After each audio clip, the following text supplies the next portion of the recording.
Are we on yet? Are we on? Is this thing on? I think so. Is this thing on? Everyone tap their microphones. Yeah. There's a little music playing in the background that nobody can hear right now, but I'm jamming out to it. You guys can't hear it, Hey, right? guys. No, I can't hear it. No. We're inserting our own music. Oh, okay. It's going out. It doesn't go out over YouTube, so I won't get the strike, but it's going to go out in the live feed, in the audio-only feed. Oh, okay. Awesome. Okay. Don't. If you've got a master plan, don't blab it all. I'm jamming out to it. Nobody can hear it. Yeah. He's like the villain that explains in detail the entire plot step by step. Yeah. You expect me to talk Goldfinger? Yeah. Well, see, I thought of that. I was like, hey, this is pretty cool because YouTube will take our video down if I put that out, right? But the audio only, I shouldn't have a problem. It's not as big a deal. So this is a way to get the YouTube people to go to the audio only. Huh? You want to know what I was just playing? Here's the other tease. This is an old. Oh man, this is going to get John to go and listen to it. That was an old. Well, it have to be really good. That's a deep cut, and talk about a guilty pleasure from when we were kids. Oh man. That was a movie that I didn't even know existed if it wasn't for, like, I don't know, HBO or, I don't know, the movie channel or whatever we had on cable back then. But I watched that movie over and over, and it came up this week. I put on some music at the pool, all 80s stuff, and this one came up. I was like, oh my God. It's like, so I went and bought the Blu-ray. It came in today, and I'll have it for next week's show. Oh. I've got to say, I didn't realize that Debbie Does Dallas is on Blu-ray. Yeah. Or on the movie channel for that matter. Yeah, I have it on Laserdisc. I got old Deb on Laserdisc. Yeah. Old Deb. Having worn through 3 VHS tapes. Yeah. Well, yeah. They snap after a while. What snaps? Well, Steve, stepping in nice and early there, buddy. Yeah. See, I'm trying to be good. I'm trying to remember it's early. And you're the one that brought up Debbie. Yeah. Hey, get on Debbie. Not the Debbie snack cakes. Not the little Debbie snack cakes. Little Debbie's. Yeah. Oh, yeah. Even I've heard of those. Even you. Yeah. Yeah. Even me. Yeah. We don't have them, but I remember them from there. Anyway, how we doing, fellas? Great. Good. Nice to be here. Do you know, some weeks, blink. It's not nice to be here. Rolls around. No. Some weeks you kind of blink and it rolls around, and then other times it takes it feels like a long week. This feels like a long week, and so I'm very glad to be back here with you guys, because there's been a lot of kind of bad news in the press and stuff this week, and just nice to be back amongst friends. So very glad to be here, and boy, have I got some good stuff to talk about tonight. I have quite a bit too. Almost forgot. We sat down, had to grab an image for something else I saw. Not Debbie. Nope. Didn't grab that image. Or anything else for that matter. Anything else. I got it before you did, Steve. I got it before you. Come on. I'm on my game. I was looking forward to this week's show. And I'm all alone here. And that's part of my motivation for one of the movies that we have. So I'll save that for later. We just keep coming back to that. You just can't let it go, can you, buddy? Can't let it go. He's just holding on for dear life. Just won't let go. He's like, okay. He's like a little baby boy that just found it. Boy. What's this? Hey, wow. They're very friendly, those two. Yeah. We're not even gonna have a show. No, we're not. Just gonna get kicked. YouTube's gonna kick us off way before we get to any sort of copyright issues. Yeah, exactly. Demonetizations or anything like that. Two big things dropped on Netflix this week. I didn't see either of you pick it up. I watched one and I started the other. Part of one, and I had not watched the other. Okay. I've not seen either of them, in fairness. I was going to watch the sequel that you mentioned. Yeah. I was going to watch that, but I thought I've got to see the first one. And I'm the one the three of us that didn't like the first one that much. So it was kind of boring. And I just couldn't. And it's 2 hours long, the first one. And I just couldn't bring myself to rewatch that to get to the sequel. So I haven't seen the sequel. I'd get around to it eventually. And there's been a lot of football on. We'll talk about it when I get to it. Yeah, we'll talk about it when I get to it. I just didn't get a chance to get to it. All right. Well, we'll see how we do for time. Maybe I'll save that one for next week, and then we can talk about it together. But we'll see. See what we got. And the third one's out. Yeah, exactly. That was the other thing. Yeah. Let's see. What else do we got? We could put this at the front of the show, I guess, before the show starts. Image file. Share screen. Steve Att saying he did that today, liked it better the second time. Again, I assume he means the movie we're talking about, not the earlier one. Uh-oh. All right, war's just been declared, boys. Yeah. There we go. Oh, God. Happy 4th of July, everybody. Yes, it's only the 8th. Yeah, it's only the 8th. Almost a week late, but yeah. That was funny. We had I didn't see the conversation that you guys were having right away. I was running around Friday morning, July 4th, and then I looked down and you guys were making fun of each other and stuff like that. So we had a little fun at Steve's expense. You know, it's one thing when they lose a soccer game, when they lose part of their country, it's kind of 200 and almost 250 years later, they're still a little sensitive. We are. Hey. I mean, I don't think so, because good riddance, right, Steve? Yeah. Well, I didn't like to say recent events being what they are. Well, that's the thing. Had you not lost it, this wouldn't be going on. Yeah, there you go. See? I remember in Boston in '98 again, obviously, because it's a lot of fun, especially on the East Coast. By the way, no one on the West Coast ever mentions it, I don't think. But East Coast have still got a bit of a bee in their bonnet. It's the Tea Party thing, still, isn't it? Yeah. But I remember fervently being teased mercilessly about it all summer. Right? Yeah. But I was told that Bunker Hill is the one place where the Brits won that one. And so whenever they used to start teasing me about it, I used to start singing "The Brits took Bunker Hill, the Brits took Bunker Hill," and that shut them up. So it was all right. That's why. So whenever I see redcoats, I think of Bunker Hill. Literally, even now, the first thing I think of is Bunker Hill. I've never been there. I drove past it, but I've never actually sort of had to wander around. Yeah, that's kind of like the Buffalo Bills, the year the Patriots won the Super Bowl and lost one game, the opening game, to the Buffalo Bills, and the Bills like, "Yeah, we beat you." Yeah, it's a big game. Yeah, that was important. Way to go! High five. Look at Steve.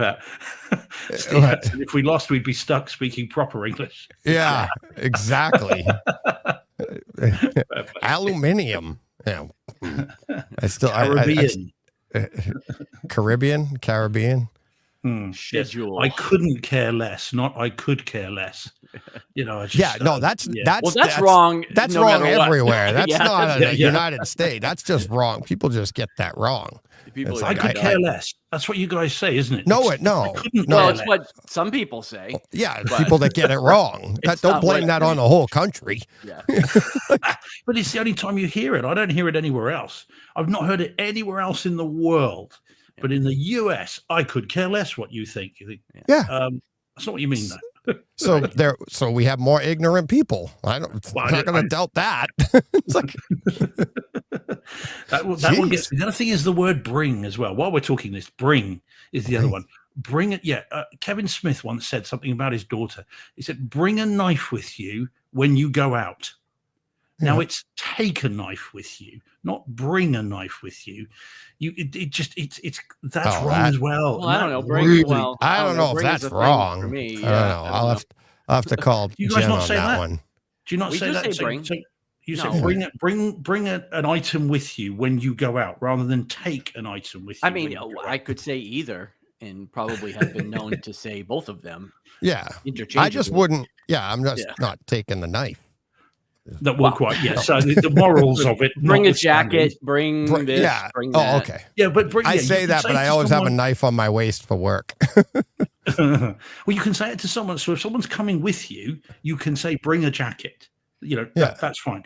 But if someone's going out on their own and you're staying home and you say, bring a jacket with you, that's wrong. It should be take a jacket, not bring a jacket. Okay. Yes, I'm learning. I'm taking your word for it, Steve. I don't know. Does it not sound wrong to you? No, because we say it. So man. Oh, okay. Well, there we go. Anyway, it probably is wrong, but it just when Kevin Smith said it, and I'd heard it before, and it just kind of stuck in my memory, and it just made me think, oh man, that's just odd. But actually, what you said, there was someone funny enough this week. Someone on Twitter this week was saying that they had heard, bearing in mind the single greatest Americanism while I've been on this show came from John when I got yolled. Okay, which I still think is absolutely amazing. Someone on Twitter this week said that they were in England and that people in England are saying "yol" that are English, and I mean everyone was like, "That's nonsense," and I think that's right. No one here is saying that. It is an Americanism, and that's why it's so amazing. It's really a South. It's a South. Southern. It's not even northern thing, really. Yeah, definitely not up here. It absolutely. I love it. It's my greatest achievement on the show of 2 and a bit years. Is that I reached the pinnacle when I got yolled. But someone on Twitter, was saying it's happening here, and yet I've not heard it. No one else, and everyone else in the in the comments was like, "That's rubbish." Yeah, I think the first time I got yelled by John was like the late '90s, early 2000s, or something like that. That's not a euphemism, is it? Well, it took me a bit. Yeah, it took him a bit. It's not like I adopted it the day I moved down, but yeah, I've been here since the end of 1990, so a lot of things started to creep in after 35 years. Yeah. It's very cool. I mean, I genuinely mean it. It was awesome. Like I said, I very excitedly told my significant other after I had been yolled. Great. I remember saying something to John too when I first heard it. That was the first time he said it. I'm like, there it is. Took you that long. Yeah. He's like, y'all up there. I'm like, oh boy. You never got like the accent though, like the Southern twang. I don't have a heavy Southern accent, but I don't feel like I still have a New England accent either. I've got but when you were back up here, you felt it come back. Sort of a mix of both. Like I don't get asked anymore where I'm from. I did for a lot of years, but now I don't. Nobody even asks me. They just kind of assume I've been here. Yeah. So. Yeah. Yeah, no, I can't hear your East Coast accent at all. I mean, obviously Deej does, especially when he's not concentrating. Right. And every now and then, accent? Because you try not to do it too much, do you? When we're broadcasting, because I used to really try. Whereas every now and then, when you forget, occasionally you'll drop a real East Coast special. Yeah. Yeah, not often, but every now and then, and it's great. And of course, it takes me back, so I love it. Whereas John, you never do, never, not while we're talking. Right. Yeah, if I get going, I'll say something that I'll say something. And when we first started, I tried to, like John and I, we were like, all right, it was like the third rail if you were a Patriots fan.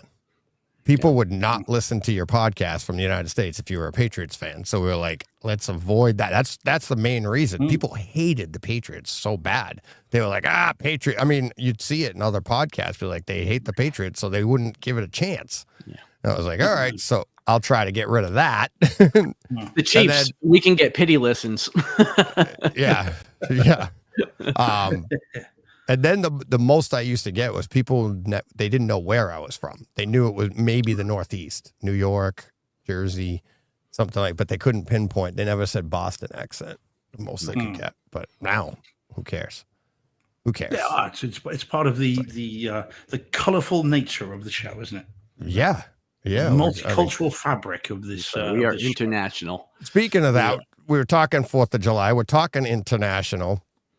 We're at Karen and Wayne's house for the 4th, and they've got all these floats out, and Larissa's there with her girls, and Sophia's in the pool, and she's floating around in a float, and she yells, DJ. She's like, do you like kiwis? She was in a kiwi. And I turned to her. I go, turn around. I go, Sophia, I go, one of my best friends is a kiwi. Of course I like kiwis. She looked at me like a dog, like the head tilt. I go, Steve, he says it on the show all the time. Oh, man. See, a girl of taste. See, the fourth has to be a real mind screw for Karen because. Oh, yeah. She's English, isn't she? She's English. Yeah. She's super proud of it, but she's been in the States for 40 years, right? So. Oh, yeah. Oh, yeah. Oh, longer than that. Well, I think she was 10. Wasn't she like 10 or 11? So I guess 45 years. 45 years. Yeah. She's been here. Yeah. A long time. Yeah. Funny how the people most that of her life. Most proud of their country are the ones who live furthest from it. Right. And I say that as a Kiwi. I mean, hell, it couldn't be much further away. But yeah, it's funny how that works. Yep. Alrighty, right. Let's start this bad boy, and then I can say hi to everyone in the chat. All right, let's get into the as they say, or they. Who's they? It's us. As you say. As we say. Whatever. Who knows? Let's get it, as I say, let's get into the show proper.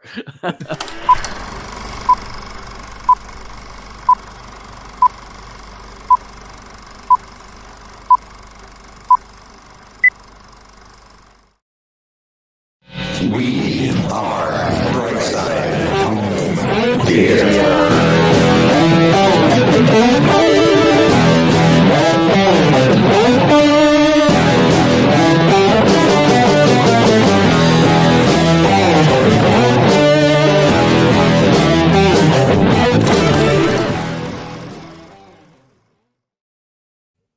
Hey, home theater nerds, welcome to the Brightside Home Theater Podcast. The Home Theater Podcast, it's all about the experiences, the sights, the sounds, the scenes.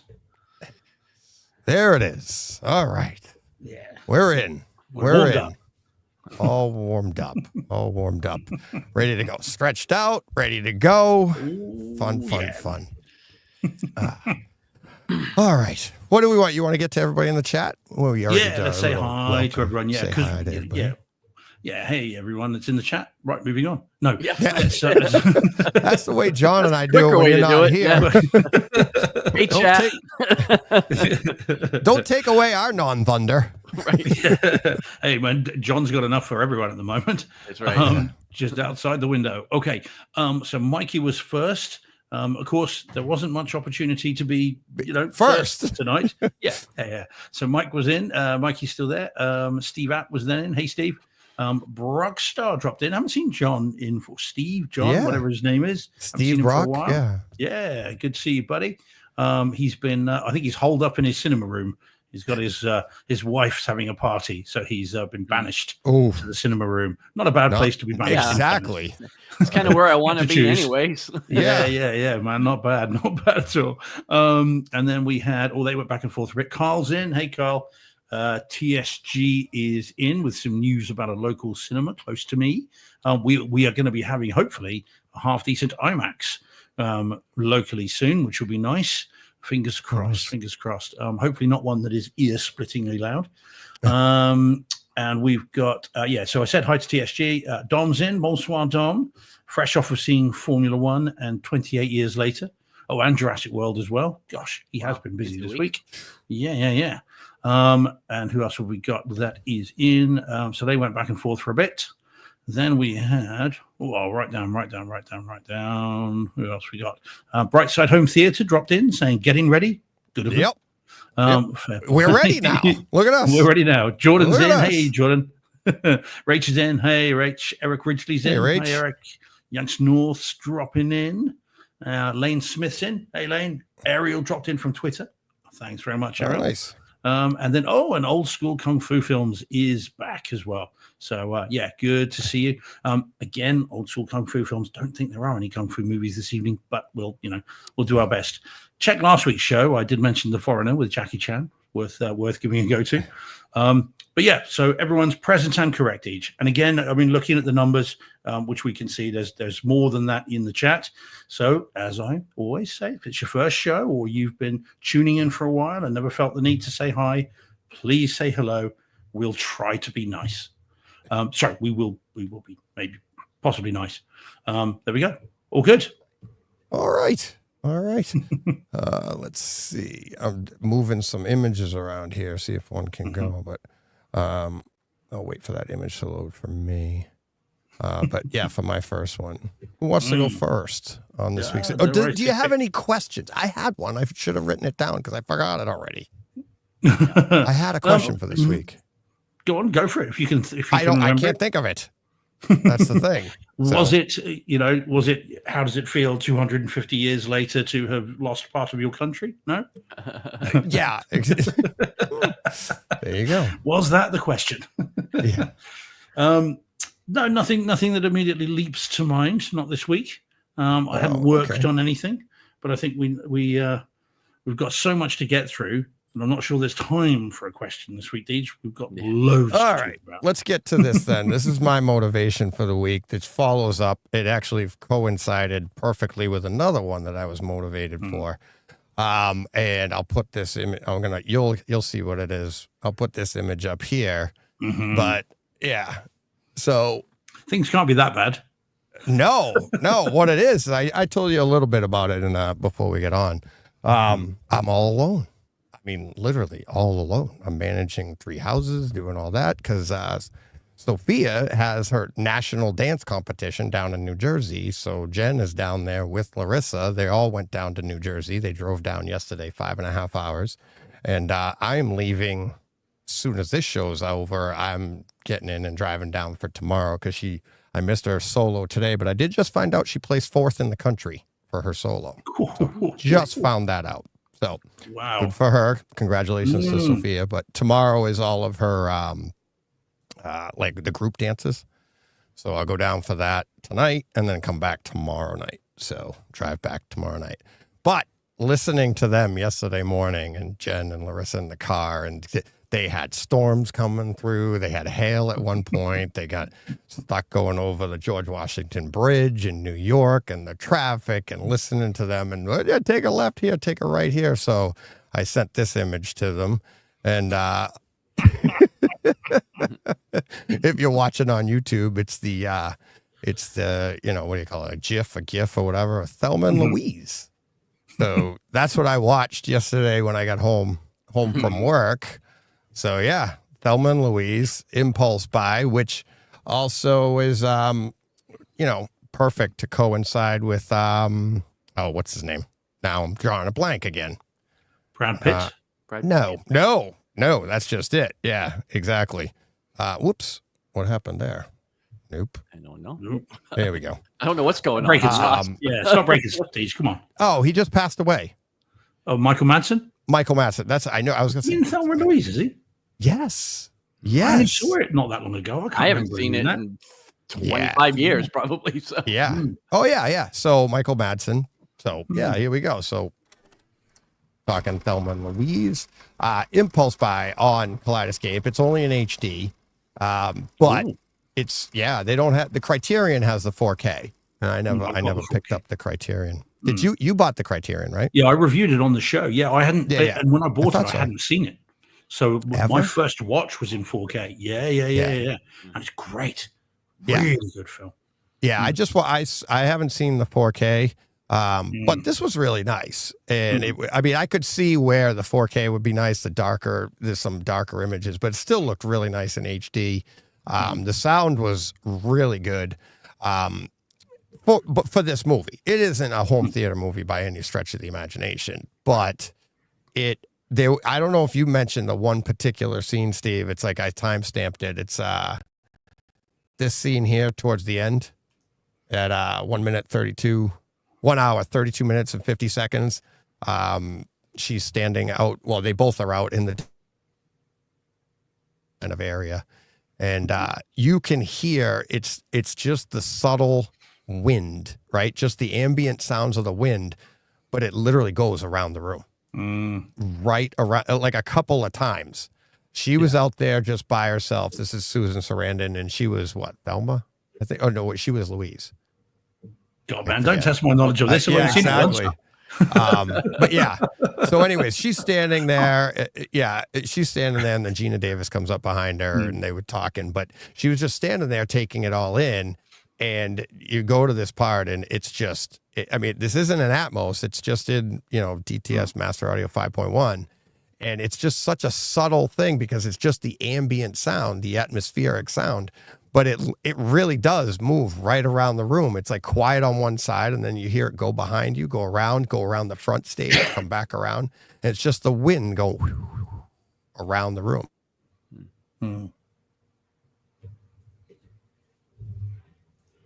Deej frozen? I think so. Yeah. He's it is him. It's not just me, is it? He has frozen. No, to me, he looks frozen as well. So it's not just if it's you, it's me too. Me. He'll be back. Wait and see. Yes. Well, yes. So you haven't seen Thelma and Louise for a long time, John? I haven't seen it in. Well, I don't know when did it come out? How old is it? 1993 or something like that. 32 years. I mean, it hasn't been that long. It's probably been at least 2 decades. Yeah, man. Again, it's another one that came out while I was in Spain. And as a, well, I don't know, what have been 15, 16. At that time, it wouldn't have been a film that I would have gravitated towards. Right. So for me, it's like, so I missed it. I just never saw it. It just kind of never had the DVD, never had the VHS, never got it until the 4K discs. And so I bought the Criterion, and I thought it was absolutely fantastic. Yeah. Really good film, but also really enjoyed it, as a disc as well. So yeah, I thought it was absolutely awesome. Paul's just saying it's frozen here too. And that's fair enough. Doing Police Squad tribute. But Paul says it's been on his list, waited for a Criterion forever. Paul, pick it up, man, and just go get it. It's worth paying the full price for. Go. By the way, with obviously just on brand with Larissa and Jen down in Jersey, and Greg's trying to get in on the act, saying I'm in Kentucky, but just because you're in a takeaway. A fast food restaurant. It's not the same, Greg. Not the same. That's funny. Hey, Dave, that was weird. Am I back? You're back. I think I lost internet. I think I just flat out lost internet because I could hear you guys saying you're frozen, but everybody went away, and I just got the circles in all the screens in the image screen and YouTube. Your screens. Everything just came up with a dial, and then everything just went away. So John's lost the power, but you've lost the internet. How does that work? Yeah. It's like sympathy loss. That was weird. Right? Well, I haven't lost it yet. Actually, I don't hear any thunder right at the moment, but Greg says Colonel Sanders says hi. Yeah. Nice. Nice. But yeah, no, Thelma and Louise is an awesome 4K disc and should be on everyone's list. It really should. And look, I say this as someone who's very much Johnny come lately to this film, but I was really, really pleased with the 4K disc. So as Paul says, there is this sale on at the moment, isn't there? There's a Criterion sale on it, Barnes and Noble in the US. So that would be one well worth picking up. And it's only 5. I think it's DTS HD Master Audio. It's only 5.1, but it did sound very, very nice from what I remember. From what I heard, it's the same audio. I don't know if Criterion upgraded the audio from what I heard, because the one I heard was really good anyways. But yeah, it was an impulse buy just with everything going on, and I was literally cracking up listening to them. It was kind of fun being in the car. I just sat there. They put me on speakerphone in the car, and they're just listening to them talk back and forth. I'm like, I gotta. And then once I started watching Thelma and Louise, I'd be like, I'll call them up like half hour, an hour into it, and listen to them. it's like they were just crazy. But and how many stores did they rob on the way down? Exactly. It's like, yeah, it is. I've seen the movie a few times. Had the laser disc. Really enjoy. I mean, it's a classic. And it's, especially for its time, and then you see it now, it's like, but I haven't seen it in so many years. It's so long, and you forget parts. Like I literally forgot about the part where Brad Pitt runs into the husband, who the husband he plays an awesome role. He's the guy, forget who it is, but you'd know him from other movies and stuff, but what a jerk. What an ass. He plays, and then Brad Pitt dancing. It's so awesome. Completely forgot about that scene. I was like, oh my God. But yeah, it's really good movie. Young. He's Brad Pitt? super young in it. Yeah. Oh my God. He was like 24, I think. 24, 25. Yeah. Something like that. Very young. One of his first movies, wasn't it? Yeah. Yeah. Mm-hmm. Yeah. Really young. And yeah. And was that before California? Was that before California or after that? Was that his first one with like David Duchovny in California with a K? Yeah, I think that came afterwards. I'm pretty sure that came afterwards. Yeah, but he's so young in that. And obviously True Romance, he's in that as well, isn't he? I don't know if they were all around the same time, kind of, Let's see, California. Yeah, with a K. Yeah, I know. I had that one on Laserdisc too. That was a good film as well. Yeah. Yeah. Yeah, with Juliette Lewis and yeah. Oh, let's see. California was 93. Right. And True Romance. I still have the latest one. That's also 93. Yeah, it's all around the same kind of years, and of course that doesn't mean they were shot at the same time, as it were. I mean, you can imagine, one of them having been shot previously. So California was 93 as well. Yes. True Romance, and this was 93, wasn't it? Thelma and Louise? No, 90. Oh, right. All right. So this would have been the first one. Yeah, I'm pretty. Actually, let me see. 90 or 91. 91. There it is. 91. Oh yeah. 91. Mm-hmm. So yeah. It's not a bad streak of movies, is it? When you're that young. Yeah. You remember? You're in True Romance. You remember the Val Kilmer cameo? Yeah, it's Elvis. Elvis. Yeah, in the dream sequences, I think, whatever it was. Yeah, so good. But we talked Forrest Gump last week. You know who does the voice of Elvis in Forrest Gump, don't you? That was was that Kurt Russell?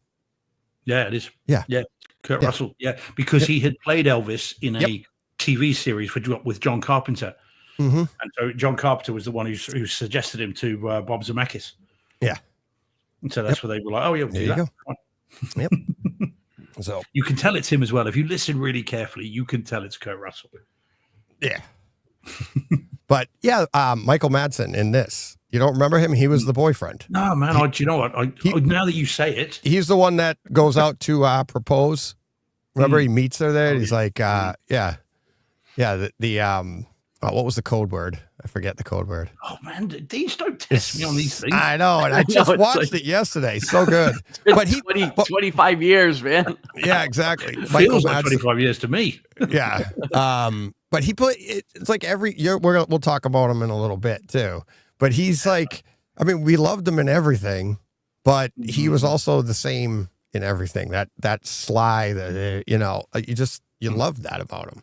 I don't ever remember him being like a goofy somebody, no, that wasn't him, was it? No, not him. Like I would think, like, Vince Vaughn can play the sly. He could play funny. He could play, a badass if he wanted to. Yeah. Oh, he can. He has. Yeah. Mm-hmm. Yeah. Mm-hmm. But Michael Madsen, no, he was just, he's just like that. You knew him in everything and who he was. 9th movie appearance. Wow. Yeah, goodness gracious me. Wow. Okay. What was he in the background? Yeah, but I think this was like a star vehicle for him, right? Like this is kind of what helped launch him.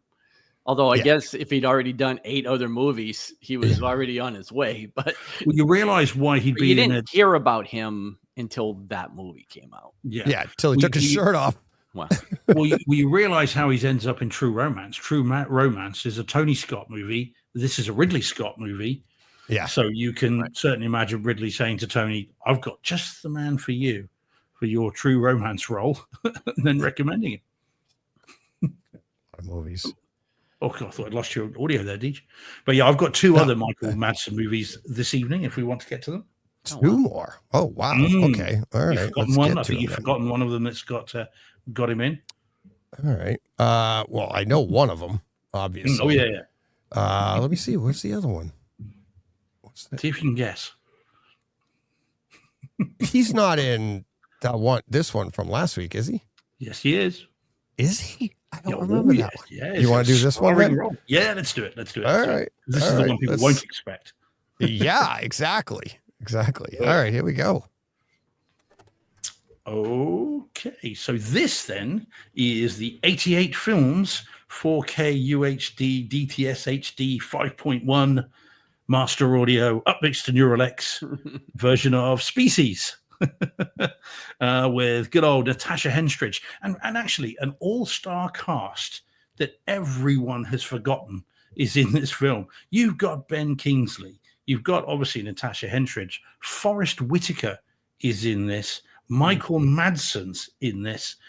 No one remembers they're all in this, and certainly I hadn't until I rewatched it recently. Wow. So now you guys must have seen these. You must have seen this. Oh yeah. I won't ask you why you saw it. I saw the first one. Many times, DJ, many times. It's a classic in its way. I never saw any of the others. I liked this one. The others, I just thought I don't need to see those because I think they were very much a case of diminishing returns.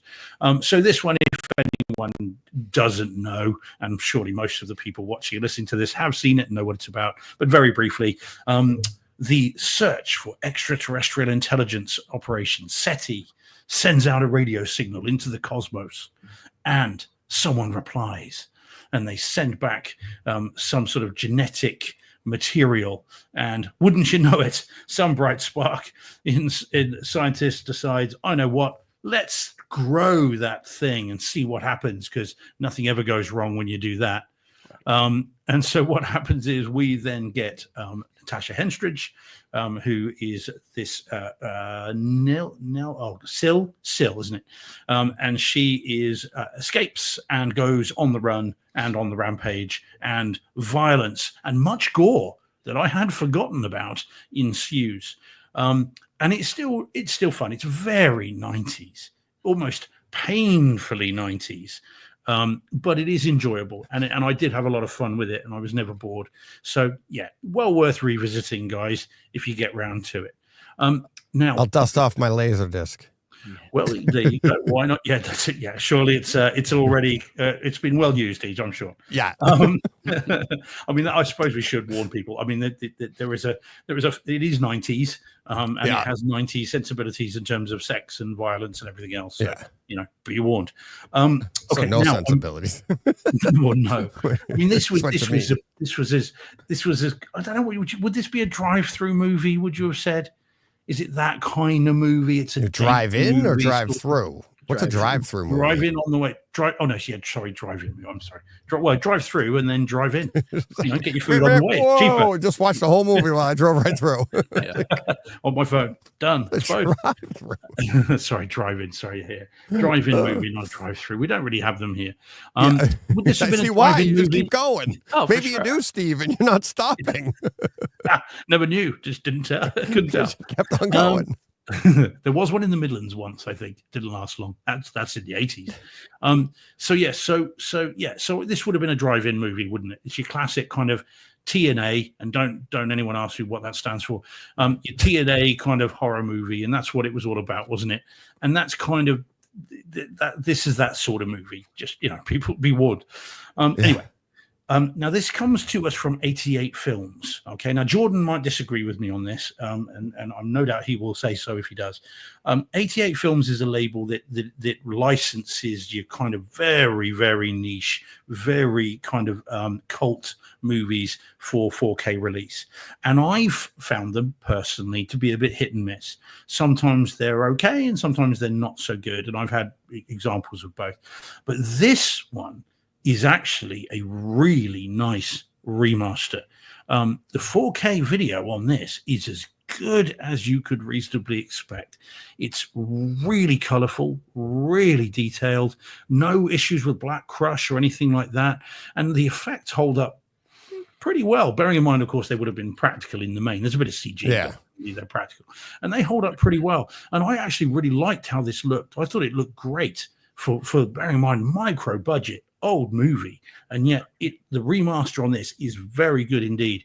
If this hits Kaleidoscope, Deej, and it's the 4K remaster, it'll be worth, throwing out the Laserdisc and upgrading to this. The audio is really good as well. There are a couple of helicopter shots. So you've got the helicopter circling overhead. When the icky stuff starts, you could hear all the squelching when she's hatching and all this sort of stuff, which is really quite cool, bearing in mind what it is. But mainly, it's the width of the sound stage that you really notice. It feels like it's you're in a big auditorium watching it. So yeah, I thought it was good. I do recommend this. If for those over this side of the Atlantic, 88 Films, go get it. And if it does come out over there, because I think 88 Films is only over here, then pick it up over there for sure. It's really not bad. That's not me, Deej. I didn't delete it this time. We lost him again. We have. Deej is gone. Oh, he sure is. Yeah. But there we go. He's definitely copied your lightning, John. Well, I'm trying to see. It's on Amazon. It looks like it's a Universal. Oh man. Okay. Well, over there in 4K disc. Yeah. How much is it over there? Collector's edition. Yeah. 4K UHD. $27. So about the same as a normal new release, I suppose. Yeah. Yeah. Does it say when it came out? Well, I don't see the release date on it. Okay. But yeah, it looks like, it's here on Amazon for $27. So okay. So yeah, kind of your normal new release price then, isn't it? Yeah. It has only just come out here. It's only been out here like 2 weeks. So it may be that it's quite new over there, hence that price. Oh, July.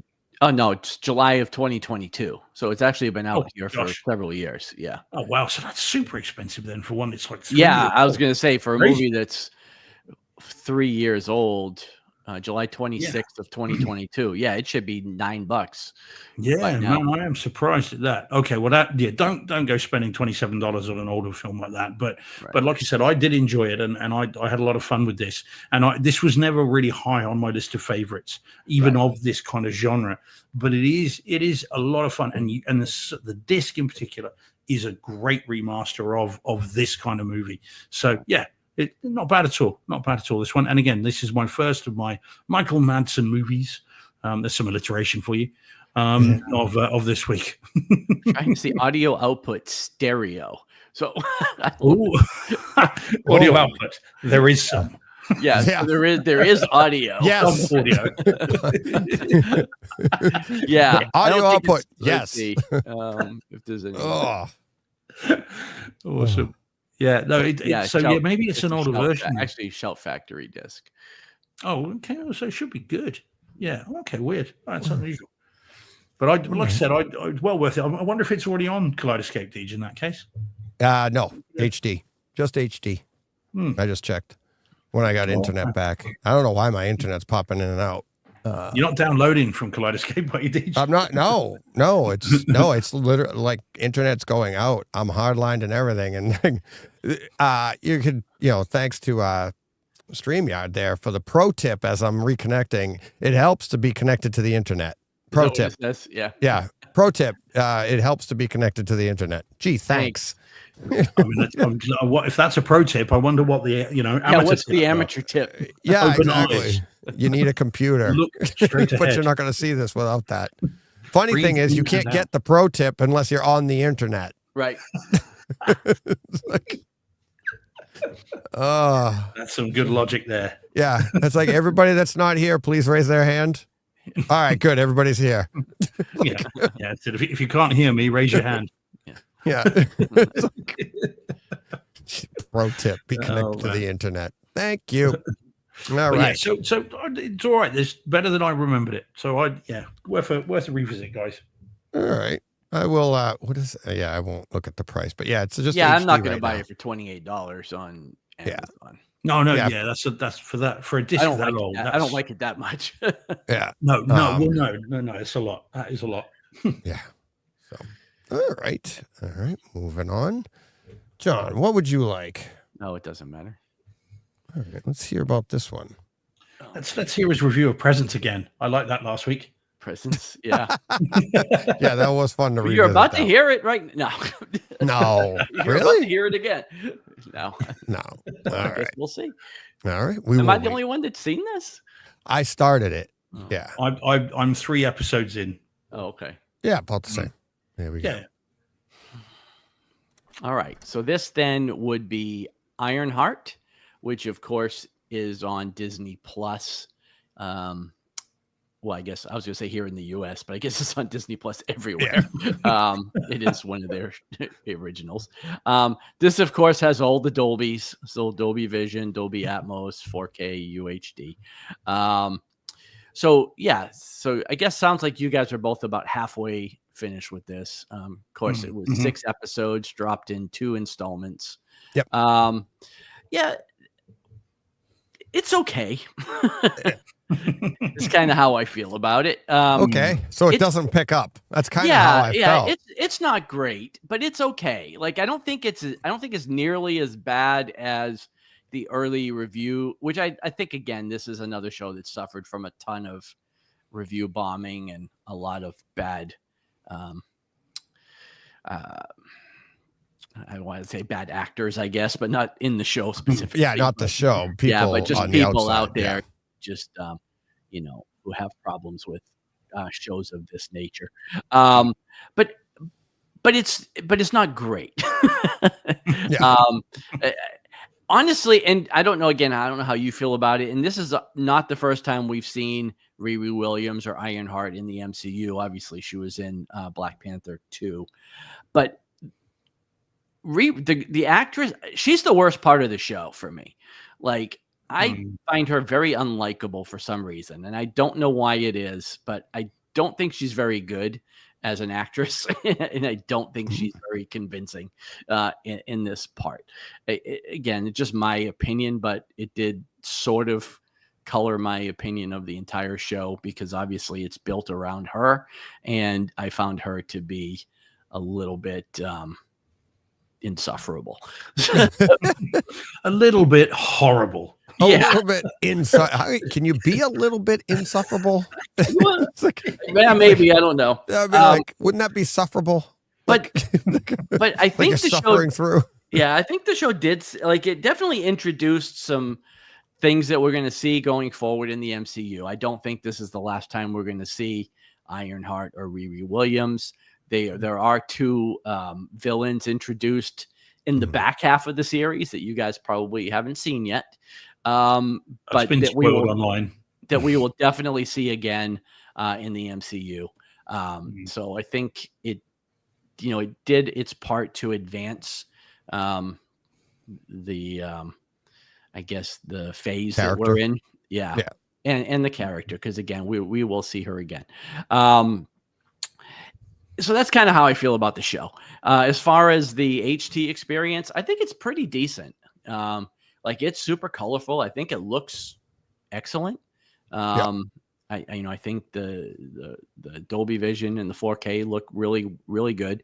And again, for streaming Disney audio, I think it's pretty good. There's a lot of, her flying in her suit and different explosions and different things that I thought they sounded great. So overall, HT wise, it's about on par with the other Disney Marvel shows, not significantly better or worse than any of them. But I think for streaming, it's pretty good. So I don't know that I recommend just you don't need to run right out and watch the rest of it, but I do think you should finish it because there are some things that I think will come up later that you'll want to see. So it's definitely part of the MCU. You're gonna want to want the information, if nothing else. Yeah, I kind of felt the same way about the story. Just I haven't finished the 3rd one yet. I'm about 2.5 episodes in. I've done 1 in the theater, 1 full in the theater, 1 in the glasses, and 1.5 in the glasses, and it is better in the theater. I thought more fuller, use of the room, obviously, whereas using headphones, you don't get the full effect, but it is still really nice. in the headphones, and the imagery though is really, really good. Yeah. Like you said, very bright, very vibrant, but some really nice dark scenes, deep blacks. Right. Really good 4K, HDR. Even though I don't get 4K in the glasses, I swear you wouldn't know the difference because it is so bright and so colorful, but looks really good. But I was hoping for so much more.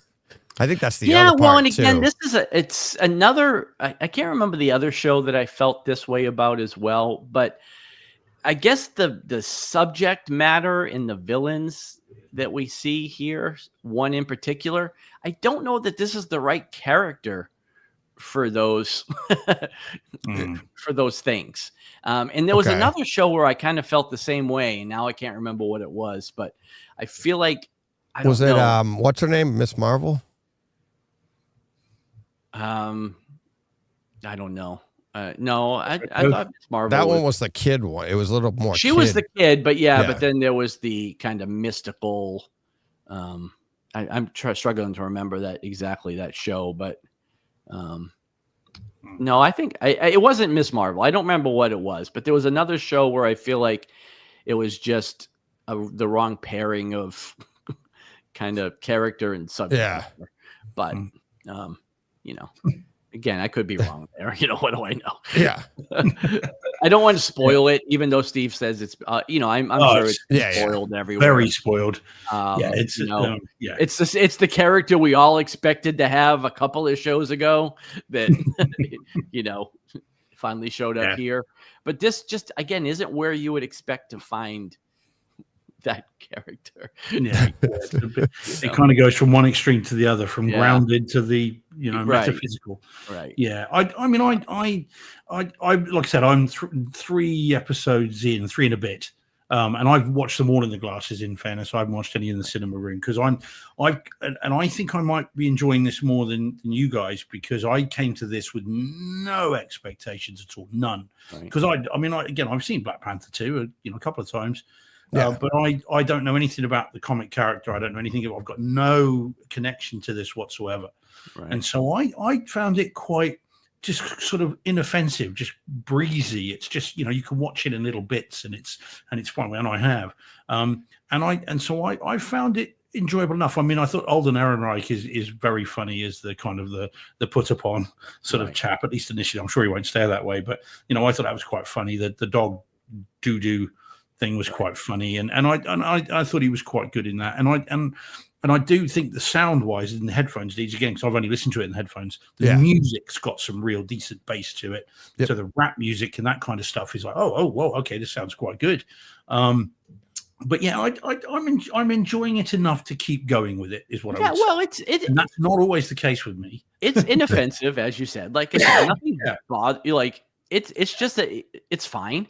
I went right through it. I watched 3 episodes back to back, and then the following Wednesday I watched the other 3. Like, I went right through it without I think Disney take the same view. Or Marvel, I think they both take the same view, which is it's all right, hence the 3 and 3, and just get it out there and get rid, and then let's move on. That's how it seems to me. Well, that's how I felt with that release strategy too. It doesn't. I don't feel like they were very proud of it. But again, more shows are doing stuff like that lately, which is just. I still fail to grasp the logic of streamers that don't want to keep people on the hook to keep subscribing. Right. You get 2 months out of me if I watch this 1 episode per week, as opposed to 1 7-day trial if I just want to binge them all in, So many shows do that where, it's like, we're going to give you 3 a week for 4 weeks instead of getting 3 months of subscription fees out of people because you've got 12 episodes, and I'd bet there's confidence in it though, isn't it? Well, what's that? In the show. Well, that's what I'm saying. So they obviously didn't feel super confident about it, and they just rushed to, it was done and paid for, so it's like, here, let's just dump it, let's just dump it. But how many of these, I bet you they're polling or statistics or whatever they do, it's like, how many shows are actually water cooler shows now?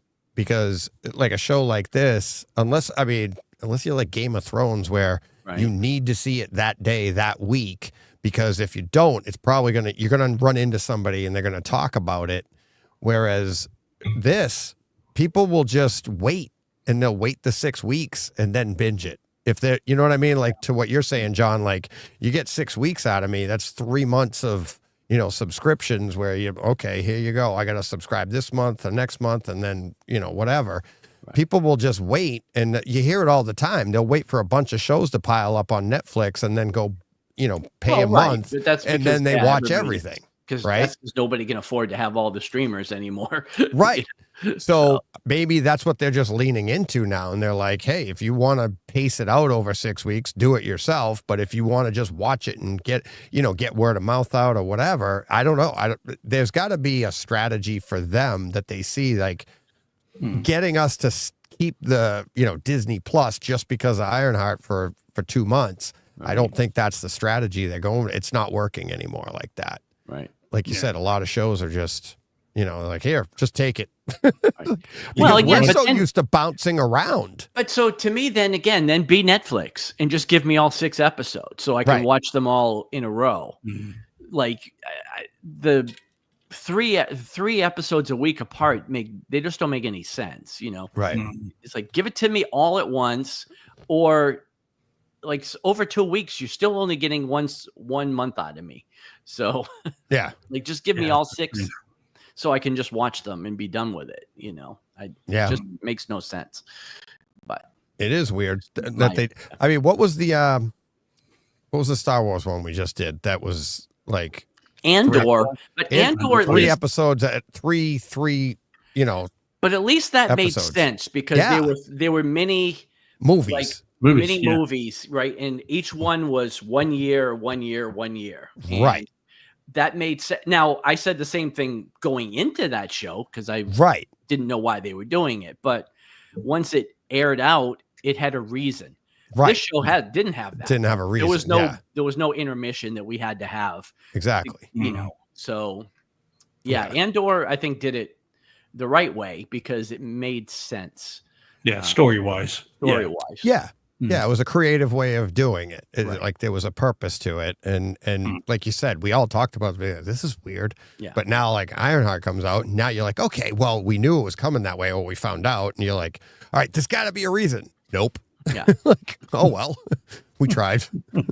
Tried to bright side it. Yeah. The next show will be the 1.25 episodes a week. Right. Yeah. Well, it'll be 6 episodes, but they'll drop 5, and then you'll have to wait a week, and then you'll get the last one. Yeah. Each episode's an hour long, and you can have 15 minutes. Right. And that's it. The point is, we're never happy. I mean, this goes back to when we were kids, right, John? You'd be like, there's 5 minutes left. They're not going to wrap this up, because you had no idea it was a to be continued. Right. And now and if you don't get to see it next week, oh, no. You're never seeing it. There was no on demand. You had to wait for the summer reruns. Yeah. And it's like, you got reruns in the summertime back then. Yeah. You had to behave for a week. God forbid you got grounded and couldn't watch television all of it. Oh, I was grounded every other week. So yeah, exactly. So in terms of the chat then, so Paul said, I think one issue is that Riri is doing that Stark-esque giant ego thing, but lacks the Stark humor and charm, which makes her come over like a bit of a brat. Yeah, yes. That's fair. And then Jordan says he really enjoyed Ironheart overall. When all is said and done, liked the more grounded story and characters compared to other certain MCU shows. And yet a certain character introduced is the direct opposite of that. Yeah. So again, that's that strange dichotomy, isn't it? Between grounded and the opposite of that. Yeah. No, and again, to be fair, in the comics, said character has probably interacted with every Marvel character that exists at one point or another. But, it still feels, like maybe that's a Doctor Strange story a lot more than an Ironheart story, Yeah, or an Avengers level threat, I would have thought. Well, it's true. Right. Well, and again, this is just sowing seeds too. Like I said, I think this character will appear again in a bigger scale at some point. It's my ignorance of the comics, not knowing how that character would fare against the Beyonder or against, Galactus or Doom, or you know what I mean. And so I can't quite work out how that character fits into the wider universe when we're moving towards Secret Wars. Or Doomsday. So it's a weird time to introduce the character. We've all been because it doesn't feel like years and years. Yeah, right. In movie wise, it doesn't feel like they're moving in that direction. But no, I don't know. Maybe we see him again on TV. Who knows? Yeah. The other part about Riri too is I think I've only seen, like I said, 2.5 episodes, but there was that one episode where they show her and she's trying to not machine, but she's trying to mold a piece of metal. Right. And like the way they had her do it, it was just like it would almost look like they didn't even show her like in real life what that's supposed to do. She's just like wiggling it back and forth. So you're like, how is she building all this? There's no like in the first Iron Man, they showed Tony Stark like literally working in a cave, hammering and doing all of that and showing his craftsmanship when he doesn't have his tech. Right. And then she's got lines like, well, I don't have the money that Stark has, so I have to do things. And then it's like, but they haven't really shown how she does it. Right. At least not that I've seen so far. It's just, she's a genius. I got that. But there's still some craftsmanship that goes into it. Right. I was just saying, being a genius doesn't necessarily make you a good metal worker. Right. Exactly. It's like maybe you're really smart and you could farm it out. You'd be like, I need this made here. Like Bruce Wayne. He wasn't a great, he would get it made or he would do something like that. But it was like, what are you doing? It's like, I don't know. That maybe that could be part of it too, because I wouldn't go as far as you, John. She hasn't taken me out of it, but I have felt like, I'm like, how is she doing this? I have had that thought, like, we haven't seen much. So I don't know. Perhaps she's got Sheldon and Leonard helping her in the background. Maybe so. Yeah. Well, they're just geniuses. They don't know how to work metal. Again, I don't know if they're metal workers either. Much of anything, really. And they say it all the time. They're like, I don't know how to do that. Unless she's making it with Lego. Right. They're not your guys. Yeah, exactly. And by the way, halfway through season 2 and loving every minute of it. Oh, there you go. Nice. Oh, it's so much fun. Yeah. Nice. All right. Yeah, isn't it so good? All right. What else did you want to do next, Steve? Can I do the blue one to the left of where your cursor is? I just really want to talk about this. I don't want to miss this. Yeah. Is that all right? Yeah. All right. Slightly change of tone, but I've got to talk about this. I have to. This looks fun. Yeah, I don't know what this is. I don't know what it is, so I'm interested. Oh, I shall inform and educate. Yeah. There we go. Okay, so this then, gents, is the 4K UHD DTS HD 7.1 Master Audio Flow. And this was the Oscar winner for Best Animated Feature of this year. Oh, okay. So it beat Wild Robots. Beat Inside Out 2. So it came out here on a Curzon cinema release here, like a special edition of it.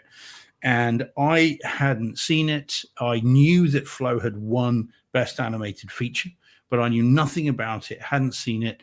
And when I saw that it was coming out, I thought, right, I'll check out the trailer, see if it's any good. And I watched the trailer, and at the end of that, I was left with one simple thought. I've got to see that as soon as possible. So it came out. I got it the day it came out, and it went straight to the top of the viewing pile, and I saw it. Another movie with no dialogue, fellas. Oh. All right, bit different to Azrael, Angel of Death. A little bit. Yeah, a little bit different to that. And so what we have here then is, I mean, it's an incredible story. So what we have is it's in a world, because we don't know whether this is our world or not. But in this world, when we don't know when it's set, past, present, future, we don't know. But in our world, there is a group of animals, and there are actually, notwithstanding recent events, but there's in this world, the world is flooding, and water is rising, and these animals there's a cat, there is a capybara, there is a what looks to be a secretary bird, and there is a lemur. And they are, as the water's rising, they're finding land is more and more difficult to get hold of, and so they find themselves in a boat. And this is a story with no dialogue, as I say. It's 90 minutes long, where the central theme of this on the surface is we've got to work together to survive. And this idea is we if we may come from different backgrounds, we've got different competing interests, we do different things, we like different things, but if we work together, we can survive. And it's that simple message, and it's a beautiful message, and it's a beautiful film. And the story, it's so simple, it's so straightforward, and yet it's fantastic. And there are compositions, and there are sequences, and there are scenes in this that are jaw-dropping. And it's a Latvian film, by the way. But without dialogue, you wouldn't know. There is some genuinely jaw-dropping imagery in this, and I was transfixed. I was transported. This film took me to this other place, and it's 185, so it fills the screen, and you feel this. You're stepping into this window, this world, and perhaps the best praise I can give it, as much as how much I loved it, is a certain person came wandering into the cinema room who has recently said, I don't like movies and I don't want to watch movies because I'm doing other stuff. And he came wandering in, and there was about 15 minutes left, and he sat in the back row, all right, because not cool to sit in the front row, sat in the back row and watched that 15 minutes in silence, absolute silence, until it ended. And then as we walked out of the cinema room, he just said to me, wow. That's what he said. And and bear in mind, no dialogue. So there's just watched what happened. It's exceptional, and it needs to be seen. Now, in terms of the video, so it's 4K, UHD, as I said. Now, it's a slightly mixed bag, because interestingly, this movie, the animation has been created with open source software, so anybody can get access to this software and create these images if that's if you were good enough. Wow. Now, so that's positive and negative. Positive, obviously, it shows what you can do, but negative, some of the animation, then some of the fur of these creatures shows digitization, and shows a little bit of blocking, that kind of thing. That's not the transfer, that's just the animation they've used, and that does show up once or twice. But the colors are beautiful. The HDR is amazing. The opening shot is of Cat, and that's literally what they're called, because they're not given names, because no dialogue. Opening shot is Cat looking into a reflective pool, and the water's reflecting, so you can see the reflection as it's looking back up, and it's stunning. I mean, it's three-dimensional. It's beautiful. So so there are a couple of issues, but they're with the animation, they're not with the transfer. And again, as I said, some of the imagery is jaw-dropping. The audio is very, very clever as well. There is a sequence where Cat is in a field and is surrounded by deer, and the deer are running in circles around this cat as the cat just sits there. And as that happens, bearing in mind it's 7.1, you can hear them all running, and all the hooves moving around the room as they are running around this cat who's just sat there. And it's absolutely incredible. And you feel like you are right there. And there are storm sequences. So again, you get everything all overhead because it upmixed in your relax. It's fantastic. It looks incredible, sounds incredible. And it is a movie that will, certainly you guys with your sensibilities, Deej, get the tissues ready. Okay. John, you'll be transported because of that central message of, we might, in real world, we all hate each other, but we've got to work together to survive. That message in this kind of environment, the way it's told with such simplicity, is a thing of beauty.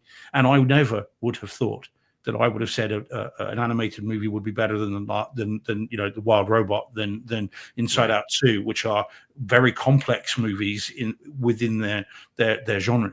This is simplicity, and there's beauty in simplicity, and this is a worthy Oscar winner.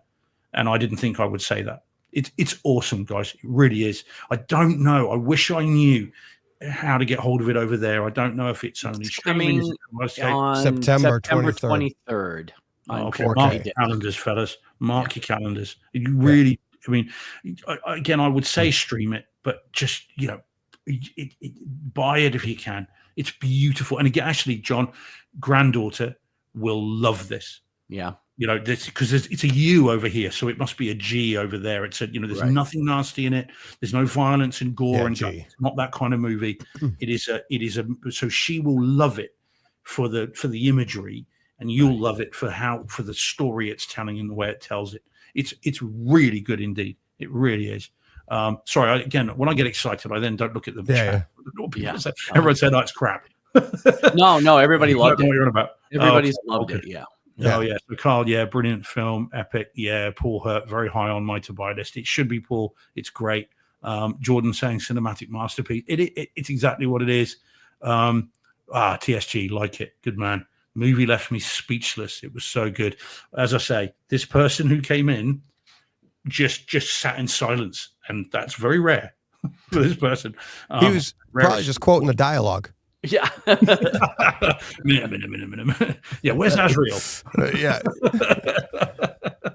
So, honestly, I can't wait till you've seen it. This is another one of those movies like, you know, the other ones that I've mentioned in the past where it's like, I need you guys to see it so we can talk about it because I want to know what you guys think. And I think you'll absolutely love it. Really it is. Jordan saying in the chat, he's like, he believes it's being released 4K by Criterion, which yes, it is. September 23rd is the release. Yeah, fine. So by Criterion, it's taking that long because if you think about it, you know, the Blu-ray's out, or I think you can buy the Blu-ray. That you can get in a few weeks. Like if you buy it right now, it'll be here in like a week or so. Whatever the date was, but the 4K isn't coming until September. So once you've seen it, guys, please let me know. And Greg, you know, if you're listening after you've had your chicken bucket or whatever it is, then had your mashed potato, then because he's an animation hound, isn't he? He loves animation. If you haven't seen this, Greg, forget what I said about Batman versus Ninja Yakuza League as being the animated movie you need to see. Put this one above that, please. See this, and then again, let me know what you think. In fact, I think I might have even DM'd him. I might have DM'd him after I'd seen it and said, you know, Meg, you just find this, sit down, and watch it, and then let me know what you think about it. It's awesome, really, really well done film. So anyway, I had to put that to the top of the list, guys. Sorry. There you go. Hey, no problem. No problem. Great. Let's see. All right. Let's see. I gotta go with this one. Haven't heard much talk. I don't think you guys ventured out, but just pull this one up. So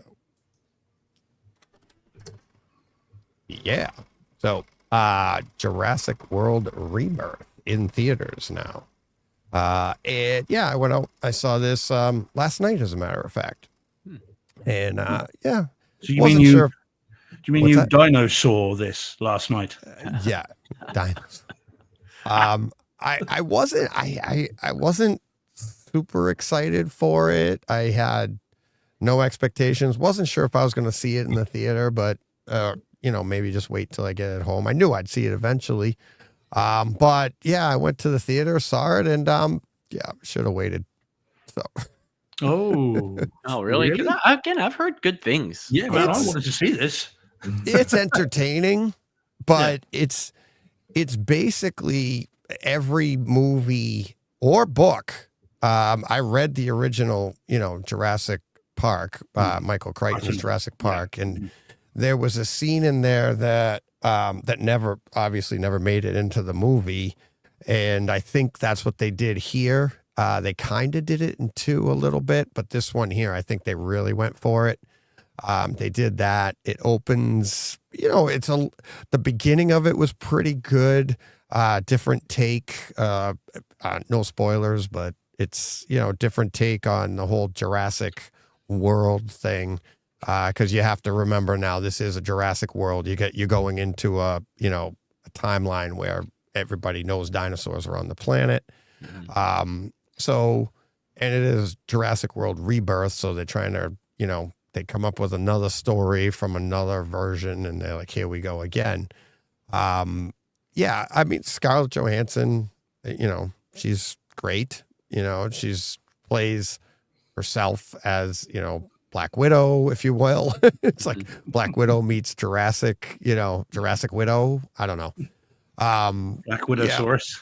Yeah, and it's so, I mean, it's entertaining. It's going to be a great home theater experience, I think. It has all of that. There's some scenes in here that I can't wait to see at home, but I'm not saying that it was bad, but it was definitely cliche, let's say, like for the Jurassic franchise. Like there's really nothing new here.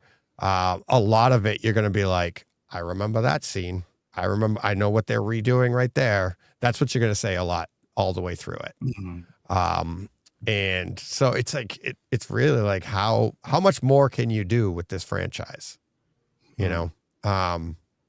But well, it's they reckon it's going to hit $1 billion, so quite a lot more. I'm thinking they're or at least they're thinking. Dinosaurs in space coming soon. They have the kid element to it. There's there's a really cool I want to say they kind of maybe went in the direction of Star Wars here, where you come up with your little figurine that you want kids to run out and buy. You'll see that. It's kind of two stories converge on each other in the movie. You're not really sure why these two stories are going on at the same time. Why this is happening? Who knows? And John's going to be like, wait, what?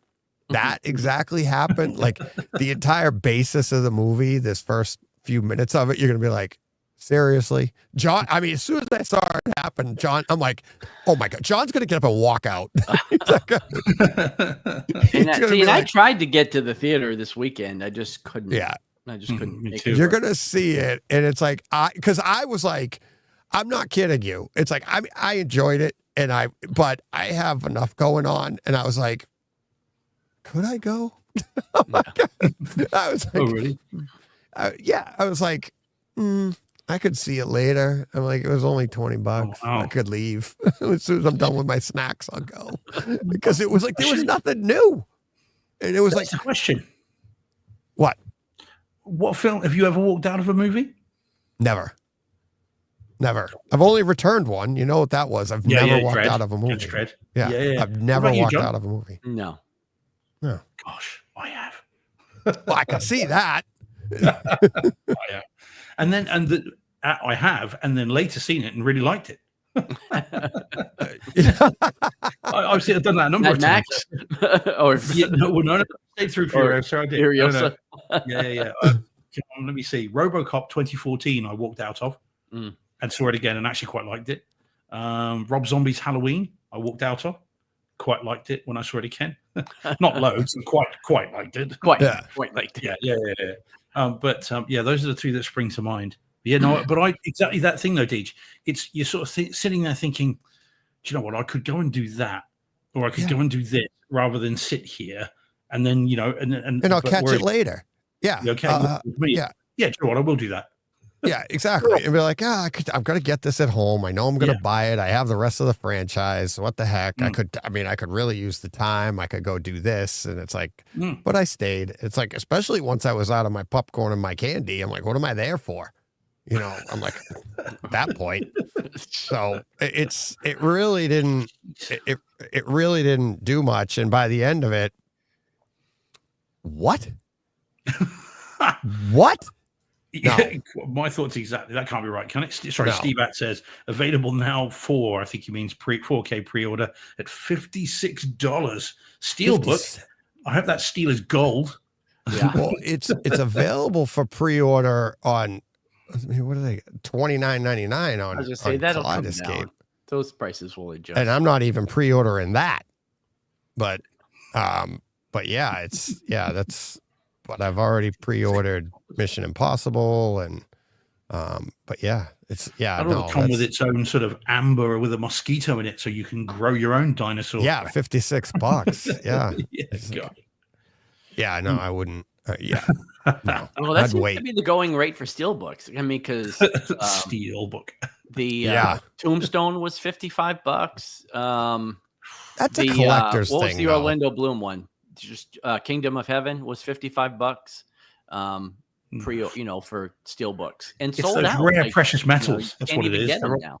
Yeah. So, yeah, man. I guess that's. Oh yeah, I was just thinking maybe I did pay a lot for a movie, but you were saying just the movie alone, not a steel book, not a collector's edition. Because I just remembered I bought the Maverick big box set that I've never opened. It's sitting in my theater on display. I bought that, and that was like $100-something bucks or something like that, right?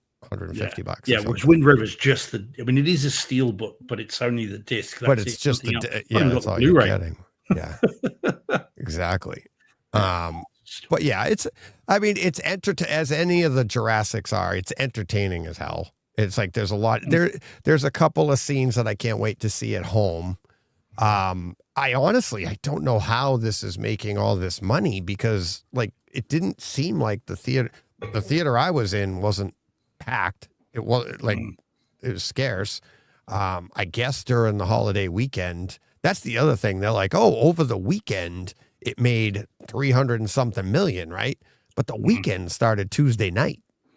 It was something like that, because it came out Wednesday, so you get the early release on Tuesday or something, or whatever it was. But it's like because of the holiday weekend, and I'm like, I don't know. It's like maybe that's why they got it. I don't know if they buck up to see who gets the holiday weekend, because a lot of people are saying, why didn't Superman get that? But I think Superman's going to get it anyways. Whereas I think this, if it fell on any other weekend, I don't know if it would have that same following. I don't think it would have done the same numbers. I mean, they'll be happy. I mean, nearly doubled its budget already. So somebody had that in the chat. Somebody had it in the chat. They're laughing all the way to the bank. I did want to go and see it, and I just life didn't so much as find a way as got in the way. Life got in the way. Yeah, it's not the same. Yeah. But I do want to see it. I mean, I like these movies, foibles and all. Some are better than others, but I'm still a sucker for dinosaurs. They're inherently quite cool on the screen, and they're home cinema heaven. So either way, I'll just get it. I mean, for sure, the parts I'm looking forward to are in like the first third of the movie, where it's something that we haven't seen before to this degree in Jurassic. In the Jurassic franchise, we have seen it before, but not in the Jurassic franchise, if you know what I mean. And it was really good. And it's on our systems at home. It's going to be really nice because there's some really nice imagery, really, really good sound. So it is something definitely to take in at home. But story wise, I guarantee both of you are going to be like, okay. It's it's fine. Yeah, let's just say a candy bar manufacturer paid a lot of money, and something at the beginning and later at the end, his ads, like I'm like, oh my god, that's just a commercial right there than what I saw. But yeah, so the T-Rex wants to eat me, just throw it a Mars bar. Yeah. It's like, oh yeah, you're not yourself until you've had a Snickers. Yeah. You think it's funny now, John? Yeah. Okay. All right. So, oh boy. All right. So that will do it for Jurassic World Rebirth. I mean, as far as Brightside goes, that's a lukewarm review right there, isn't it? Yeah. And that's coming from me. You want to do this one, John? It's the only other one I have. So. Oh, sure. Okay. All right. There we go. Oh, we got 15 minutes. All right. All right. So this is another series. This is Countdown, which is on Amazon Prime. This just finished episode 4, but again, it dropped 3 episodes on the first week and then episode 4 last week. So it's only been out for a couple of weeks. This stars Jensen Ackles, Eric Dane, and then some other people I've seen before, but couldn't tell you exactly who they are. So have either of you seen this show or heard of this show? Or know anything about this show? No. The title Countdown. There is a very genteel game show here called Countdown. Okay. That's been around forever. So the title Countdown has all kinds of different connotations for us over here. So this show, I don't know what something you were talking about last week, Steve, and I don't remember what it was, but you made the comment that it cliched every cliche that there was to cliche. And that is this show. Yes. In a nutshell, it cliches every cliche that there is.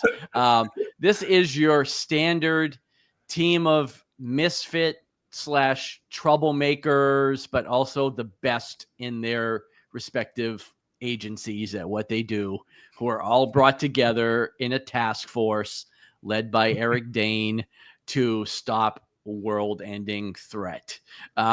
Is it called The Entity? It is not called The Entity.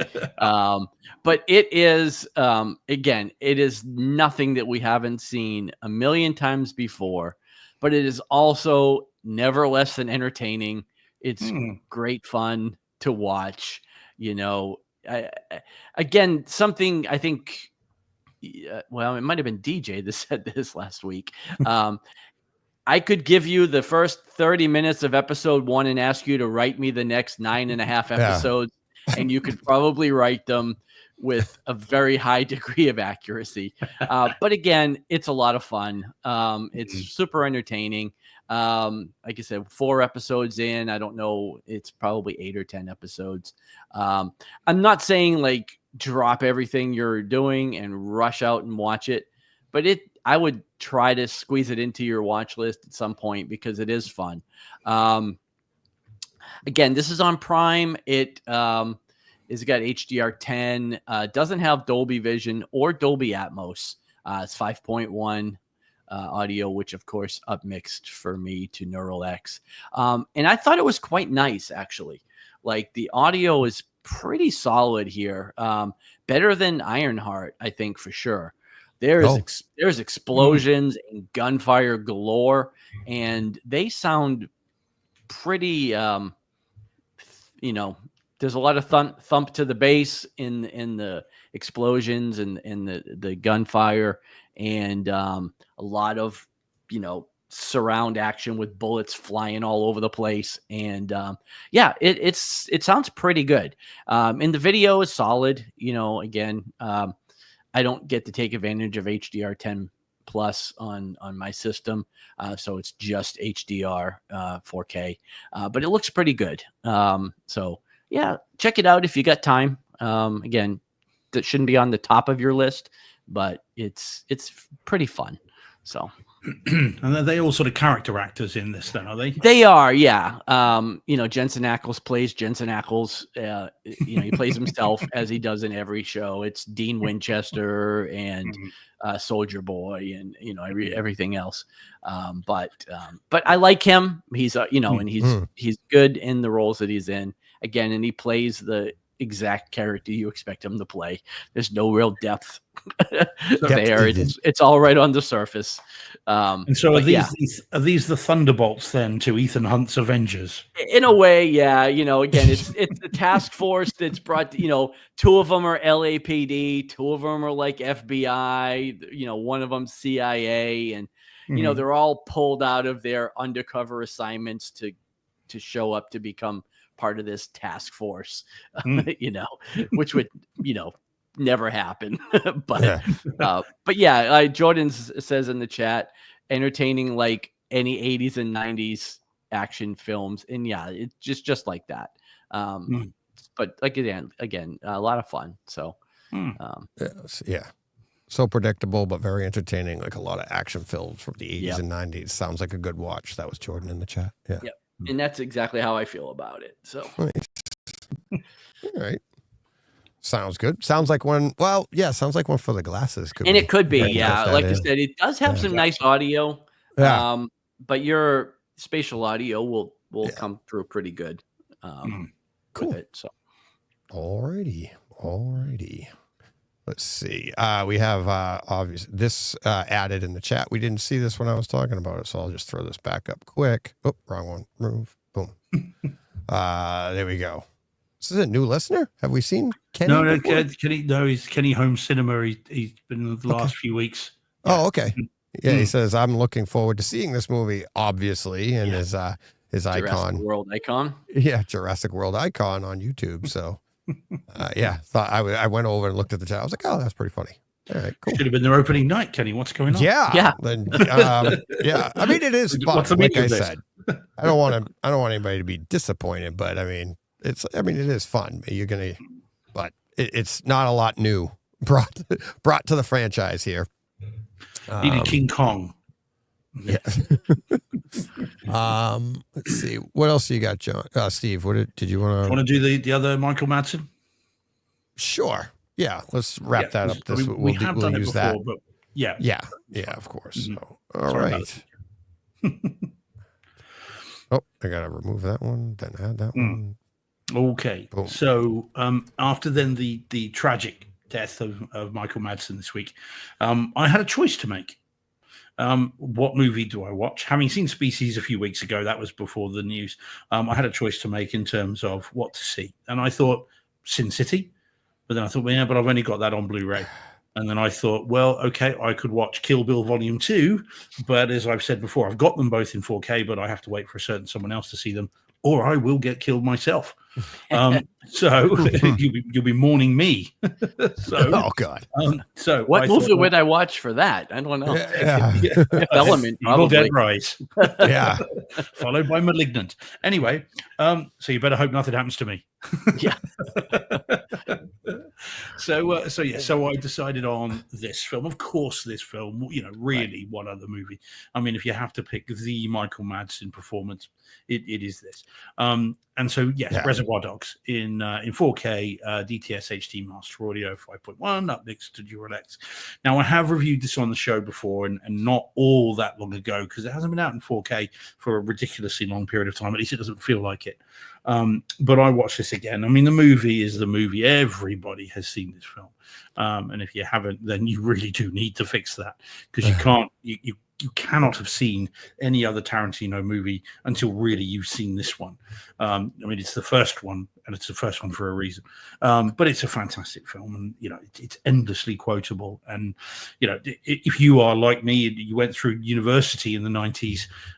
Everybody had these posters on the wall of their dorms, and it's iconic. There are so many shots in this that are just posters from the 90s. It's crazy. So yeah, the movie's great, and I really enjoyed it again. And Madsen's fantastic. I mean, his scene is the standout scene.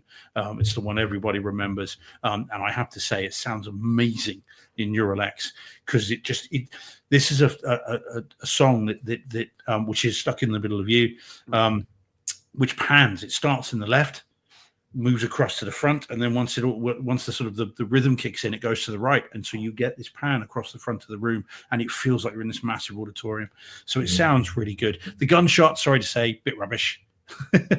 They sound like sort of firecrackers. Again, it would have been, I suspect, production audio. I don't think they've changed it. So it's just sort of pop, pop, pop rather than real gun noise, but it's fine.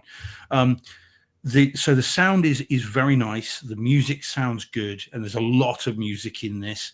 Not a lot of surround activity, really, although at the very end, there is something going on outside that you can hear in the rear left speakers, which is quite good. But not loads and loads of surround, not compared to more modern ones. For me, the standout of this, not just the film and the acting and everything else, is the video. I think the video quality on this, bearing in mind its vintage, is fantastic. I love how this looks in 4K. It's like a movie from the 90s, but it's been shot like it's in the 50s. And it's got this gorgeous gold, like the flash tones, is sort of golden hued color, and it looks absolutely incredible. Like I said, I love how this looks. The dark of the suits, the white of the shirts, the flecks of blood on the collars, and the deep red of that. I really do love how this looks. This looks great and sounds really good, just not compared to modern mixes. So I really enjoyed watching this again. It was an absolute pleasure, not a chore. And it's a tragedy that we've lost someone who's capable of this sort of performance, because it's exceptional. Yeah, loved it. Yeah. Oh yeah. I mean, this movie I liked it for Tim Roth, Harvey Keitel, and of course Steve Buscemi. I mean, Buscemi in this movie cracks you up. But I've got to be Mr. Pink. Yeah, exactly. That's that entire conversation. That's what I was just going to say about, even Michael Madsen. It's like what you saw all through. Well, I saw all through Twitter is people saying, R.I.P. Mr. Blonde. That was what everybody was saying, just quoting the movie. But yeah, it's, but I did see another one. I have seen this, brought up a few times. Where was it? Oh yeah. Kenny again saying his favorite Madsen movie was Donnie Brasco. And he was really good in that. I almost watched that this week, even before him. Cause the guy that was Donnie Brasco was just on Rogan, that the real person. So I was like, oh, I should watch that movie again. But yeah, he's really good in that too. But yeah, Reservoir Dogs is just, it's one of those back in the night because it was unknown.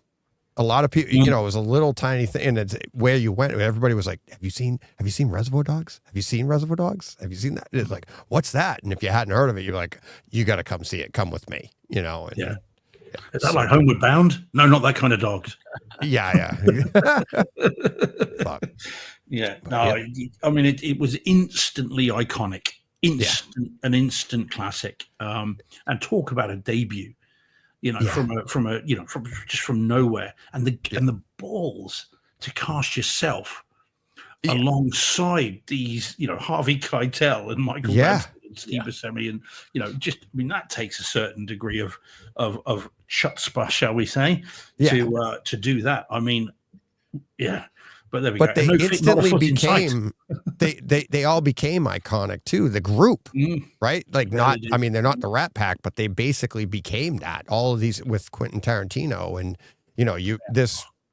obviously catapults them to Pulp Fiction, and and then immediately you hear Quentin Tarantino's making a movie, and you're like, you feel like you already know who's in it, and you can't wait to see because it was like the epitome of cool too. You're like, these people were just awesome. And you're just like, that's what movies were about. You're like, oh my God, nobody really acts like this in real life, do they?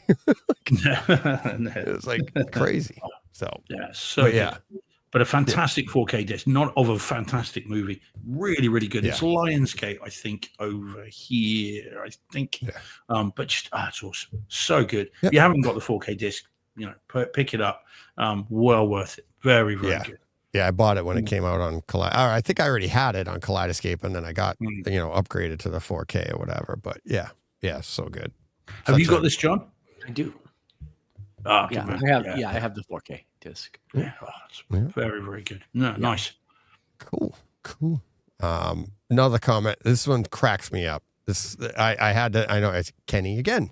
He's on vacation for 3 more weeks, fellas. I ordered Casper in 4K. I was like, oh my God. He goes, that should look and sound fantastic. And that cracks me up because I bought that Laserdisc back in the day, and it was like, why are you buying Casper on Laserdisc? Because it did. I think it had an AC3 track, and it was awesome, and I loved it. And we talked about it on the show. I watched it on, I think, was it last Halloween? Was it last year? Yeah, it was. Yeah, and I loved it. It was a blast, and I think it was only in HD. So I'm hoping that we get the 4K upgrade, but it's a pretty funny movie. Pretty funny thing we're talking about. I saw it. Not that I said it again when you watched it. I don't think it's aged very well at all. I think it's dated quite badly, and I loved it when it came out. I liked the little cameos, and of course another Gibson cameo, of course. But I because he was shooting Maverick down on the lot, so they brought him in for that. Was it Maverick? No. James Garner. With things. Maverick. Maverick. Not the one with the ship. Well, not with the one with the Yep. Yeah, because he was shooting that on the same lot, so they brought him over, and that's when he does his little thing. Because if you notice, he's got his hair from Maverick's hair. But I thought it's aged pretty badly. I won't be buying the 4K of that. I loved it when it came out, but it's not for me anymore. I'll just wrap up. Get this one out of the way really quick. I just put this in from just for fun, thinking of summer blockbusters. It's that kind of weekend, and like, what are you looking forward to? So had to redo this one this weekend. So Twister, the original. Say that. John's got a storm going on, Deej. So do I. I'm about to drive through one.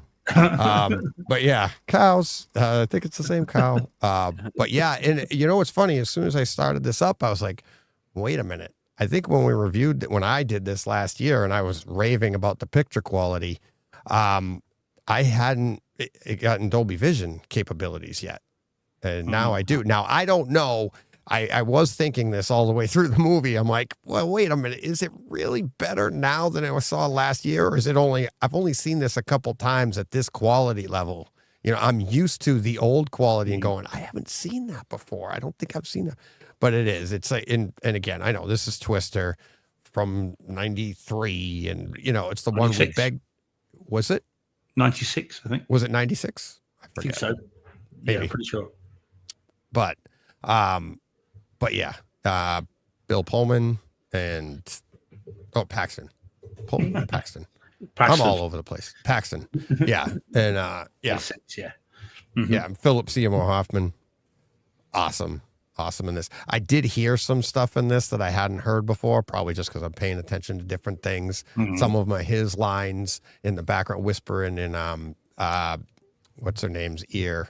Something like that. I can't remember what it was, but there's so much to this movie. And again, I said it last year, but it's like we begged for this, and I didn't think Atmos could be this good for this movie, and it is. It's far surpassed what we could have expected and what we thought. But it was such a fun movie, And I actually thought it was a 4th of July release, and it's not. I thought it was a summer blockbuster like that, but it was. I think I saw it was like May 3rd, something like that. Mm-hmm. May 3rd release back then. And yet still, as we all agreed, only our number 5 home theater experience of the year. Yeah, for the year. John especially confirmed that it was number 5. What, he didn't have it in it? I don't have it. Yeah. Because you put it in as 5 even though he hadn't got it. Yeah. Kenny's asking in the chat if it's the new sound mix they redid. It's yes, it is. And it's phenomenal. Oh yes. It's absolutely phenomenal. Mm-hmm. Yeah. So that was it. You just want to get that out of the way quick. There's not really much more we could say about it other than if you don't own it, get it. Well, and it's on a great deal on Amazon right now for Prime Day. Right? Yeah. Oh wow. I'm not buying discs at the moment, but it's only $12 on Amazon, and I'm really 4K? thinking about picking it up. Yeah. Wow. Oh my God. Yeah. Yeah, you can. I mean, and the two new Clint Eastwood movies, all 3 of them are like $15 a piece right now. Oh wow! But I'm trying not to buy discs right now. There's some great prices on Prime Day. There's the presents right behind you, John. You know, buy Josie Wales 15, El Rider 15, Wolfman is 15. I mean, for $12 for this, it's Twisters is $12.99. Yeah. Okay, $13. Yeah. Well, I'm just saying $12.99. That's a great deal. Yeah. Again, bear in mind how much you love those two, and I can tell you they're top notch. You know, audio video presentations, John. Yeah. Buy. I know. Buy. Click buy. So, buy now. I know. So, we love it later. $9.99. That's all. I mean, again, it's all right. We like that one. I bought that one in Spain when you guys had talked about it when I was sat around the pool. Yeah. Which one was that? Hunter Killer. Oh, Hunter Killer is $9.99. Remember that when you guys talked about it after. I've never seen it. You guys. Yeah. You must have talked about it then. Yeah. Well, I was sat around the pool and I ordered it and it was there when I got back. There you go. I've never seen it. So. It's cheesy as all hell, but it's great theater experience. Great, yeah. Well, submarine, underwater, the noise. The beginning. Really good. Yeah, really, really good. $10, you can't really go wrong. But yep, you got that right. All right, I got a long trip. I got to get out of here. Mm-hmm. I got to hit the road, literally. Feed the dogs first, and then hit the road. That's not a euphemism. Yeah. Feed the dogs, hit the. I don't know. Feed the dogs first. No, don't worry. Yeah, exactly. Yes. Any of you got? Here we go. So I am curious. Yes. This is TSG. So I am curious. Will everyone be seeing Superman this weekend? Yes. Yes. Well, yes. You have to, don't you, really? I'm going to Reviews, be seeing it. 70 reviews on Rotten Tomatoes, and currently the score is 90%. Yeah. 70 reviews. Wow. Yeah. Yep. Hopefully it's going to. Hopefully, yeah. I wasn't sure if I was going to be able to, but I think I am now. So. Good. So Yep. Just looks weird. I can't get my bead on, on the look of the film. That's why kind of looks odd. It's all very bright and it's colorful. Kind of, like very vibrant, like ridiculously vibrant, like Thor Love and Thunder vibrant that we're not used to. So I'm wary of that, but I'm looking forward to it. I'm going to go in and just let it wash over me and see what happens. Yeah, looks like a lot of the stuff like James Gunn does. I mean, a lot of his stuff is over the top, and I think that's the message they're trying to get across, even with like just the imagery of like the vibrancy and everything, because his stories, and I mean, you see some of the characters that are already been shown in the trailers, and I mean, I'm sure a lot of people are like, who's that? But I don't know who Wonder Man is or Ultraman or any of that. I mean, Mr. Terrific, Mr. Terrific, that's Hawk Girl. You've got Guy Gardner. Yep. It's what are we putting together here? And it's but I think it's all going to be over the top. But I have a feeling, I don't know why, but all of a sudden I have this feeling it's just going to. I don't know. It's all going to come to, and by the end, you're going to be like, "Oh my god, I think that might be one of the best Supermans ever." I don't know. I hope so. I'm hoping. Some of it looks a bit dopey, though. Some of the clips I've seen look a bit silly, and I don't know. With crypto and that, I'm not sure. I'm hoping it's going to be great, but I have a few reservations. But I had a ton, and now as we get closer, I'm getting more and more excited for it, which is where you go, "Oh, I should have stayed with the reservations." Well, it's definitely going to be a take, isn't it? It's going to be something new that we haven't seen for a long time. Whatever else it might be, it's going to be that. The question is it a take you want? Right. And I feel like a lot of, I don't know. We'll see. I'm sure by the end of it, we'll be like, oh, but this did happen in the comics. This did happen this way. People are like, I can't believe they did this. Well, but this did happen, so I don't know. There was no baby Groot. Yeah. But one way or the other, we'll talk about it next week. Among other things, we've got so much left on the table here that we didn't get to. So that's okay. Yep. All right. That'll do it for this week. I'm going to hit the road. You guys do what you got to do. Thank you to everybody. Thanks to everybody in the chat. These numbers are getting up there. We're approaching numbers that we weren't able to approach for, a while ago. We were like, oh my God, we'd be lucky to have half of these numbers, from YouTube and Twitter and everything like that. So we're seeing it here. So thank you to everybody in the chat, everybody watching at home live, and then the audio only. Don't forget, go, hear about another, if you can guess what movie it is that I'm going to be talking about next week. There was a little audio at the beginning of the show, but yeah, thanks to the patrons. Thanks to everybody. I got to get out of here. Until next week, you know what you got to do. Go push play. What he said. That's right.